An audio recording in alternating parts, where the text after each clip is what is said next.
मध्य प्रदेश के बालाघाट लोकसभा क्षेत्र में पूरा बालाघाट और सिवनी जिले का कुछ हिस्सा शामिल है। 8 विधानसभा क्षेत्रों से बनी ये सीट महाकौशल रीजन का हिस्सा है। ये इलाका बीजेपी का गढ़ है, क्योंकि 1998 से यहां लगातार कमल खिल रहा है। बीजेपी ने इस बार मौजूदा सांसद ढाल सिंह बिसेन की टिकट काटकर महिला पार्षद भारती पारधी को मैदान में उतारा है। कांग्रेस की तरफ से अशोक सिंह सारस्वत के बेटे सम्राट सारस्वत चुनाव लड़ रहे हैं। बीएसपी ने बालाघाट से 3 बार विधायक रहे कंकर मुंजारे को टिकट दिया है। हमारा जो जिला है उसमें विकास की संभावना है। हमारे पूर्व के नेतृत्वकर्ता, चाहे वो हमारे पूर्व सांसद हो, चाहे पूर्व मंत्री हो, इन्होंने इस जिले को विकसित भारत की ओर अग्रसर करने के लिए, उसमें जोड़ने के लिए भरसक प्रयास किया है और कार्य तेजी से चल भी रहे हैं। जो एक थोड़ी सी उनकी संभावना थी और एक समय अवधि में वो कार्य नहीं कर पाए, वो केवल उद्योगों को लेके है। तो निश्चित तौर पर मेरा प्रायोरिटी पे बालाघाट में अच्छे उद्योगों को लाना, जिससे हमारा मजदूर यहाँ जो बाहर पलायन करता है वो रुकेगा। हम उद्योगों की तरफ और बच्चों के यूथ के हायर एजुकेशन की तरफ ध्यान देंगे। कांग्रेस को उम्मीद है कि विकास की कमी के मुद्दे पर उसे इस बार कामयाबी मिल सकती है, जबकि बीएसपी का कहना है कि इस बार बालाघाट में बदलाव की बयार बहेगी। आज हमारे यहाँ कितनी कमियां हैं, इतना अच्छा जिला होने के बाद सिवनी और बालाघाट जिला प्राकृतिक रूप से बहुत संपन्न है, मिनरल्स के हिसाब से बहुत संपन्न है, फॉरेस्ट से बहुत संपन्न है, उसके और यहाँ पे जागरूक लोग हैं, पढ़े लिखे लोग हैं। उसके बाद भी हमारा दोनों जिला पिछड़ा हुआ कहला रहा है। ये कहीं ना कहीं हमारे यहाँ के सांसदों की कमी है जो हम लोग भुगत रहे हैं।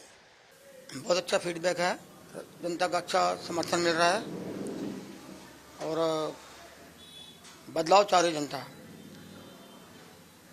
बीजेपी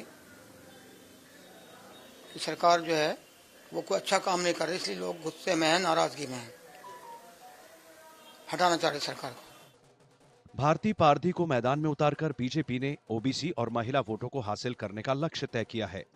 तो बालाघाट ऐसा जिला है जहां पर महिलाओं की और बच्चियों की संख्या ज्यादा है और पहली बार कोई महिला उम्मीदवार लोकसभा में बालाघाट से भाजपा की चुनकर जाएगी। वो उत्साह आपको दिख रहा होगा। मोदी जी का विकास विरासत के साथ ये बड़ी पूंजी है भाजपा की, इसलिए आप मानकर चलिए वो सच साबित होगा, हमारा संकल्प पूरा होगा। जैसे जैसे लोकसभा चुनाव नजदीक आ रहे हैं, बालाघाट के वोटर विकास को सबसे बड़ा मुद्दा बता रहे हैं।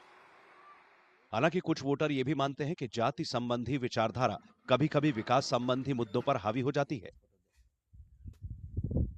यहाँ पर डेवलपमेंट से बड़ा इशू कास्टिज्म है और पार्टी भी कोशिश करती है कि जिस कास्ट का फैक्टर ज्यादा है उस कास्ट के कैंडिडेट को वो प्रमोट करे। और विकास बहुत महत्वपूर्ण मुद्दा मुझे अभी तो यहाँ पे दिख नहीं रहा है। चुनाव मुझे जिस तरीके से मैं समझ पा रहा हूँ, देख पा रहा हूँ, जिस आधार पे चुनाव होने चाहिए, बेसिक शिक्षा पे, स्वास्थ्य पे, पेयजल पे, भोजन आवास पे, उस पर नहीं हो रहे। बालाघाट में बहुत वर्षों से विकास नहीं हुआ है। बहुत से हमारे भाजपा के नेता रहे, मंत्री रहे, लेकिन जो औद्योगिक विकास होना था वो बिल्कुल शून्य है।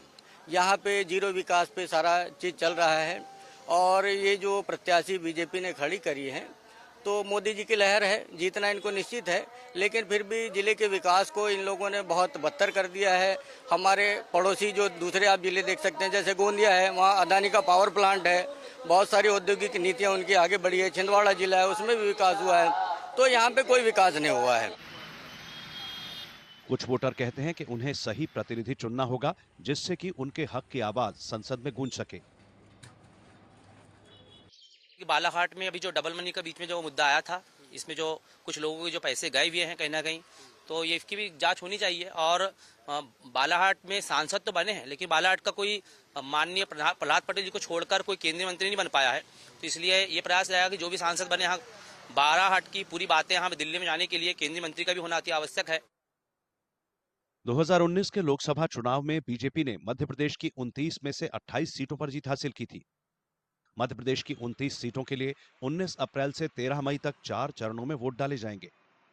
बालाघाट लोकसभा क्षेत्र में पहले चरण में 19 अप्रैल को वोट डाले जाएंगे और नतीजे 4 जून को आएंगे।